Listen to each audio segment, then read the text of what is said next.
vybudovanie alebo budovanie socializmu vo východnej Európe, Slovensku až po Kamčatku, bol neuveriteľný hospodársky zázrak, ekonomický, priemyselný, vzdelanostný, vedecký zázrak, zázrak zdravotníctva a zázrak dodržiavania ľudských práv a zázrak civilizácie.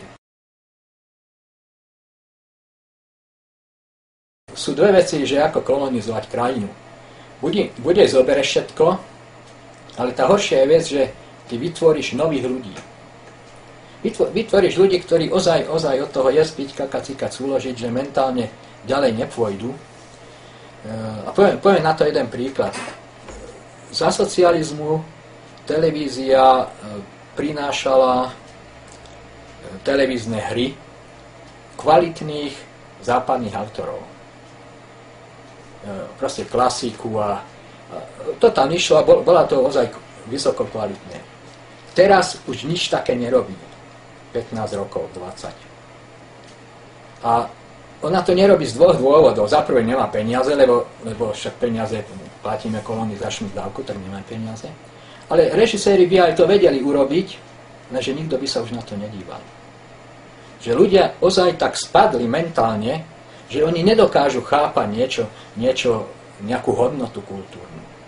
A keď si pozrieme televízory a všetky tie brakové časopisy, to úroveň hnoja. Preto máme tie relácie v televízii každý deň, každý druhý deň o zločinoch komunizmu, o vrahoch, o Stalinovi a sú to bláboli. Proste ide len o to, aby jak volá, moderní otrokári dostávali tú svoju dávku kolonizačnú. Ide o to, že aby ten kolonializmus vydržal. Aby pre nich, aby vydržal čo najviac a preto sa vlastne socializmus, komunizmus, komunistická strana musia okydávať, lebo oni sú jediní, ktorí to môžu zvrátiť.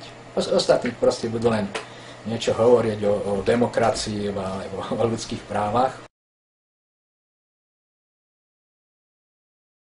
Ja si uvedomujem, že mám úplne iné názory ako všetci ostatní a ja ako prírodovedec sa snažím hľadať fakty a na základe faktov budovať ten výsledok a nie, čo mi niekto povie.